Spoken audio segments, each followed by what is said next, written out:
اب میں یہاں دیکھ رہا ہوں سامنے مشکل میں ہے، تاروں کے اندر لوگ پھنسے ہوئے ہیں، جگہ کم پڑی ہوئی ہے۔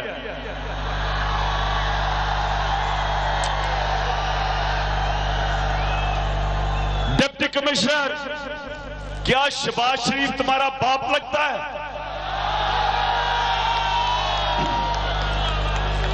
کیا تم جب اس دنیا سے جاؤ گے تو شہباز شریف کو جواب دو گے یا اللہ کو جواب دو گے؟ شرم آنی چاہیے تمہیں کہ ڈر کے اپنے ضمیر کا سودا کر کے کتنی مشکلوں میں لوگوں کو ڈالا یہاں۔ اس کے بعد میں آج شیخوپورہ کے لوگوں، میں آج آپ کے سامنے بات کرنا چاہتا ہوں اپنی جو اصل بات سے پہلے۔ ان کے خلاف شریف خاندان اور ان کی نون لیگ کے خلاف آج لوگ ختم نبوت کی وجہ سے سڑکوں پہ نکلے ہوئے ہیں۔ اللہ جو ہے وہ الحق ہے، سچ ہے۔ اللہ کا وعدہ ہے کہ میں سچ تمہارے سامنے لے کے آؤں گا۔ یہی نواز شریف، یہی شہباز شریف اور یہی نون لیگ، جب میں سیاست میں آیا انہوں نے پوری کیمپین چلائی کہ عمران خان یہودی لابی کا ایجنٹ ہے۔ ایک خاتون وہاں سے مسلمان ہو کے پاکستان آتی ہے اور انہوں نے کہا کہ وہ جو میری بیوی تھی، انہوں نے کہا کہ وہ یہودی لابی کی ایجنٹ ہے۔ اور ابھی چند ہفتے پہلے ان کا فورن منسٹر خواجہ آصف امریکہ میں واشنگٹن سوسائٹی میں، ایشیا سوسائٹی واشنگٹن میں امریکہ میں یہ انٹرویو دیتے ہوئے کہتا، اس سے امریکن نے انٹرویور نے پوچھا کہ آپ میں اور تحریک انصاف میں کیا فرق ہے، نون لیگ میں اور تحریک انصاف میں کیا فرق ہے؟ تو جانتے ہیں کیا کہتا نون لیگ لبرل ہے اور تحریک انصاف دینی جماعتوں کے ساتھ ہے۔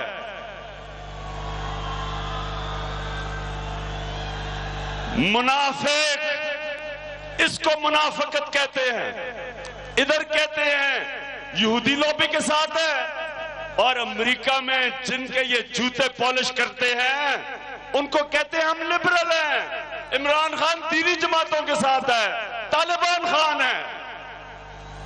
تو آخر میں اللہ الحق ہے، آخر میں تم نے پھنسنا تھا نا۔ آج جو آپ یہ بھگت رہے ہیں قصور آپ کا کہ وہ باہر مغربی لابی کو خوش کرنے کے لیے جو خفیہ طور پہ کوشش کی، حلف کو بدلنے میں جو کوشش پکڑی گئی، پہلے 2 دفعہ ان کے لا منسٹر نے اسمبلی میں کہا کہ کوئی تبدیلی نہیں آئی، اور پھر ماننا پڑا جب سبھی قوم کے سامنے تبدیلی آ گئی۔ تو آج آپ دیکھیں نون لیگ والوں کو بڑے اپنے اسلام کے اب دعوے کر رہے ہیں۔ کبھی بھی ایسا میلاد نون لیگ نے اپنی زندگی میں نہیں بلایا جو یہ پچھلا میلاد بنایا گیا۔ وہ مجھے بھولتا نہیں ہے، عابد شیر علی نے تو ہری پگڑی پہنی بتانے کے لیے کہ کتنا وہ بڑا مسلمان ہے۔ اور دوسرا نواز شریف جو عموماً جب چھٹی ملتی تھی تو لندن جاتا تھا، ایک لندن کے سب سے مہنگے سٹور میں پایا جاتا تھا جس کا نام ہیرٹز ہے، سب سے مہنگا سٹور ہے، وہ شاپنگ کر رہا ہوتا تھا، اس میلاد میں وہ چاول بانٹ رہا تھا. اور ابھی عشق کے امتحان اور بھی ہیں آپ کے،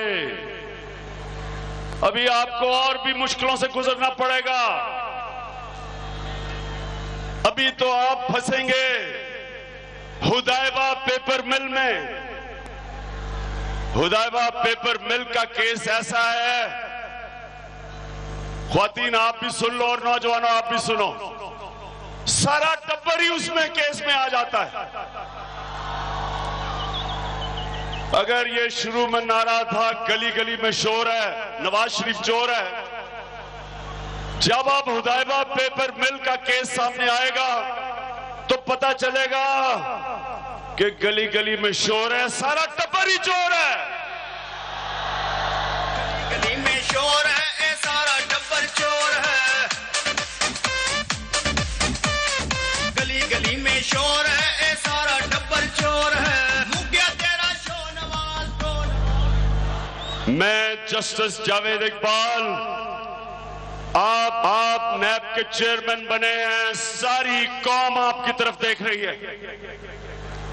قوم، یہ وہ قوم ہے جو صرف آگے اس لیے نہیں بڑھ سکی کہ یہ ڈاکوؤں نے اس قوم کا پیسہ چوری کر کے ملک سے باہر لے گئے. جسٹس صاحب، قوم نیب کی طرف دیکھ رہی ہے. جو پچھلا نیب کا چیئرمین تھا وہ اس قوم کا مجرم تھا، اور انشاءاللہ اگر اللہ نے موقع دیا، کوشش ہم کر رہے ہیں اور انشاءاللہ کرتے رہیں گے، کامیابی تو اللہ نے دینی ہے. اگر اللہ نے کامیابی دی، جو نیب کا پرانا چیئرمین قمر زمان، میرا وعدہ ہے کہ ہم تمہیں نہیں چھوڑیں گے، تم قوم کے مجرم ہو. ہمارے ٹیکس کے پیسے پہ تنخواہ مل رہے ہیں اور تم بڑے بڑے ڈاکوؤں کی چوری چھپا رہے تھے. پیسہ پاکستانی قوم کا تھا، تمہارے باپ کا پیسہ نہیں تھا، اس قوم کا پیسہ تھا، اور تم بڑے بڑے ڈاکوؤں کو بچا رہے تھے. تو قمر زمان، تمہاری تو باری آنی ہے، تم بچو گے نہیں. دنیا میں کدھر چلی جاؤ، تمہیں ہم واپس بلا کے تمہیں ہم جیل میں ڈالیں گے، سزائیں دلوائیں گے. تو جسٹس صاحب، ہمیں آپ پہ امید ہے. مجھے بڑا افسوس ہوا کہ کیس آگے چلا گیا حدیبہ پیپر مل کا. ساری قوم دیکھ رہی ہے اس کیس کی طرف، کیونکہ اس میں شہباز شریف کا نام ہے، ساری فیملی کا نام ہے. اور کتنا پیسہ تھا؟ 1.25 ارب روپیہ. اور یہ 1.25 ارب روپیہ تھا آج سے 25 سال پہلے.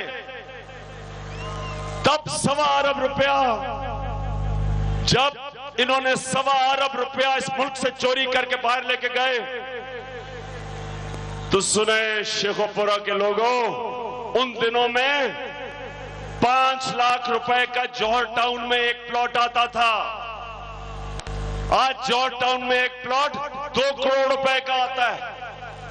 وہ 1.25 ارب روپیہ جو انہوں نے چوری کیا تھا، تب ڈالر کی قیمت 25 روپے تھی. آج ڈالر 110 روپے پہ پہنچنے والا ہے. یہ تب انہوں نے اس ملک سے منی لانڈرنگ کر کے پیسہ باہر لے کے گئے. تو یہ قوم کا پیسہ ہے. جب تک ایسے لوگ اس ملک کا پیسہ چوری کر کے باہر لے کے جائیں گے، میرے پاکستانیوں، شیخ پورہ کے غیور لوگوں، میری بہنوں، آپ کا، اس قوم کا کوئی مستقبل نہیں ہے. میں آج آپ کو بتاؤں کہ میں جب سکول میں تھا اور بڑا ہو رہا تھا، یہ پاکستان وہ ملک تھا جس کا جب صدر امریکہ گیا، جب ایوب خان امریکہ گیا امریکہ کا صدر لنڈن جانسن اس کو ایئرپورٹ پہ لے کے آیا، ایئرپورٹ پہ آ کے ریسیو کیا اس کو گاڑی میں لے کے گئے، ساری پبلک کھڑی ہوئی تھی، اوپن گاڑی میں لے کے گئے۔ یہ وہ پاکستان تھا تب جب ہمارے تعلیمی ادارے، ہماری universities, medical college international standard کے تھے۔ پی آئی اے دنیا کی بہترین ایئر لائن تھی۔ یہاں کی جو صنعتی پیداوار تھی پاکستان کی، وہ 4 بڑے ایشین ٹائیگر کی صنعتی پیداوار کے مقابلے میں تھی۔ Malaysia, Indonesia, Philippines, Thailand. یہ آپ کا جو ملک تھا، نوجوانوں آپ کو نہیں پتا ہوگا اس دور کا، تیزی سے آگے بڑھ رہا تھا۔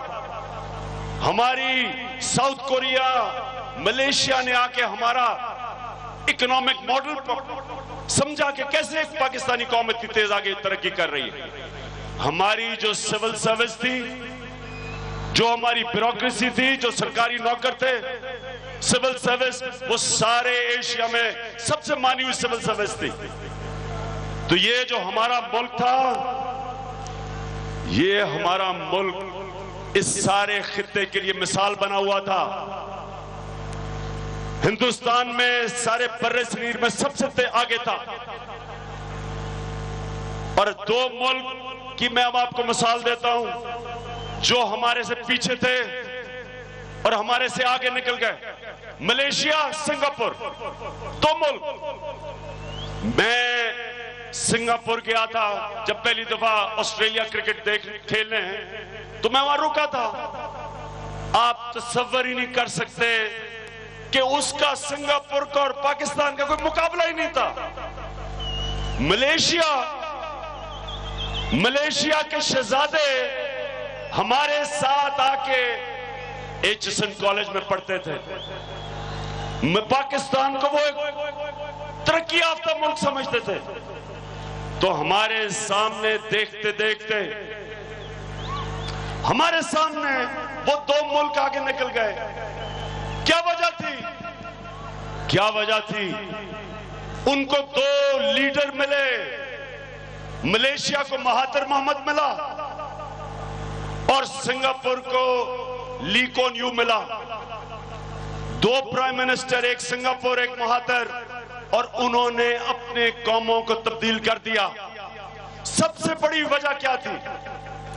وہ اپنے لیے پیسے بنانے نہیں آئے تھے، اپنی قوم کے لیے پیسے بنانے آئے تھے، اپنے لوگوں کے لیے پیسے بنانے آئے تھے۔ انہوں نے اپنے ادارے مضبوط کیے، میرٹ لے کے آئے۔ ان کی نیب، سنگاپور کی نیب نے 3 سٹنگ وزیروں کو پکڑا، اپنے وزیروں کو پکڑا، اپنی نیب نے۔ ملیشیا میں مہاتر محمد نے، اس نے چھوٹی چھوٹی اسمبلی پلانٹس گھروں میں لگوائے الیکٹرانکس کے، لوگوں کو روزگار دینے کے لیے۔ آج وہ ملیشیا $100 ارب کے الیکٹرانکس دنیا میں ایکسپورٹ کرتا ہے۔ آج اس ملیشیا میں کوئی سوچ بھی نہیں سکتا تھا کہ پاکستان سے مزدور جاتے ہیں ملیشیا میں کام نوکریاں لینے کے لیے۔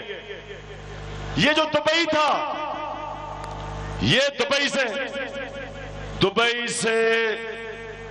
دبئی کے شیخ کراچی آتے تھے چھٹیاں بنانے کے لیے۔ آج پاکستانی دبئی جاتے ہیں چھٹیاں بنانے کے لیے۔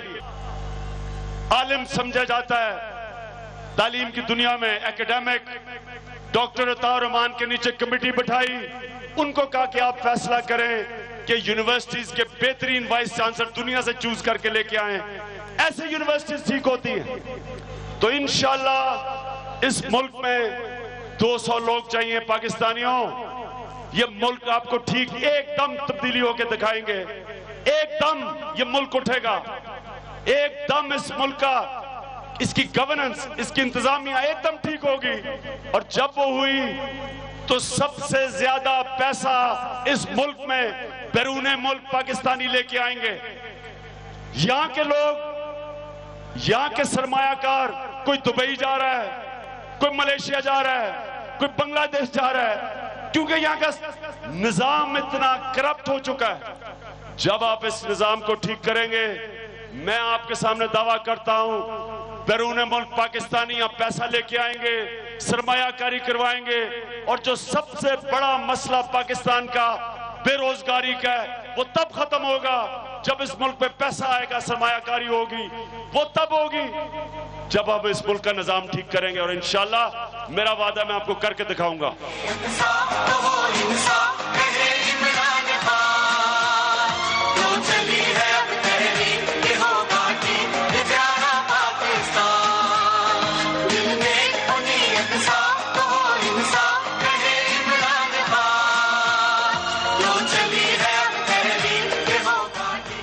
اچھا, اور آخری بات میں کرنے لگا ہوں اس سے پہلے صرف ایک چیز, کہ یہاں جو یہ شریفوں نے اور زرداریوں نے ملک کو تباہ کیا, اس کی سب سے بڑی وجہ یہ کہ یہ لوگوں اس ملک میں میرٹ کو اوپر نہیں آنے دیا.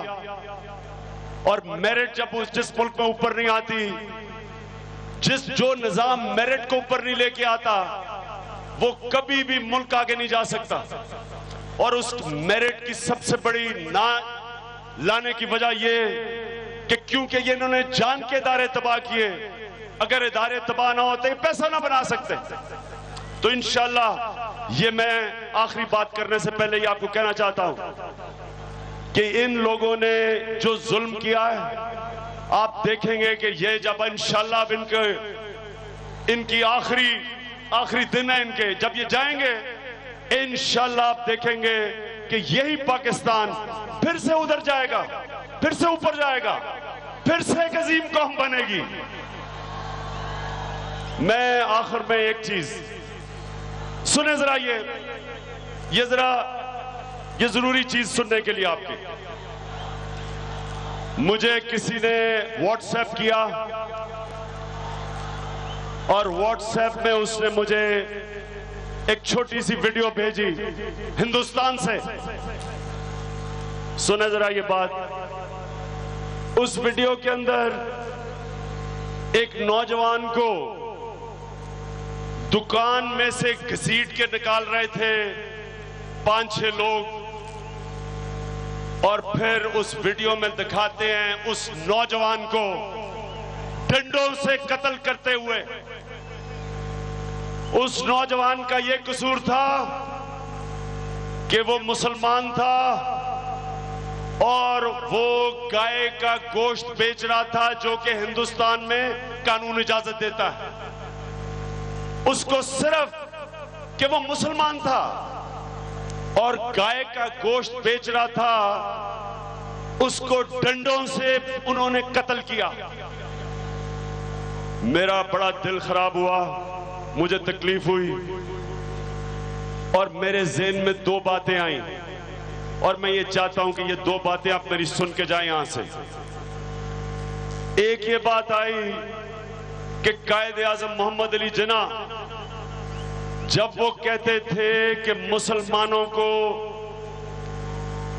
ایک علیحدہ ملک چاہیے, کیونکہ وہ یہ سمجھ بیٹھے تھے کہ کانگریس ہندوؤں کا ہندوستان چاہتی تھی. قائد اعظم سمجھ بیٹھے تھے کہ جو اس وقت کا سردار پٹیل تھا وہ آج نریندر مودی وہ ہے.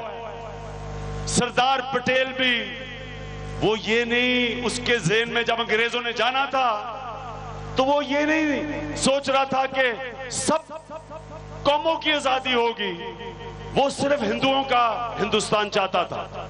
اور آج نریندر مودی بھی وہی ہندوؤں کا ہندوستان چاہتا ہے. جو مسلمانوں کا آج حال ہو رہا ہے, جو مسیحیوں کا بھی ہندوستان میں اب حال ہو رہا ہے, تو میں نے جب یہ ویڈیو دیکھی تو مجھے احساس ہوا کہ قائد اعظم کی کتنی دور کی سوچ تھی, وہ کتنے ان کے اللہ نے کس طرح کا ان کو ذہن دیا تھا کہ وہ تب سمجھ گئے وہ تب سمجھ گئے کہ مسلمانوں کو اگر ایک علیحدہ ملک نہ ملا تو مسلمان اسی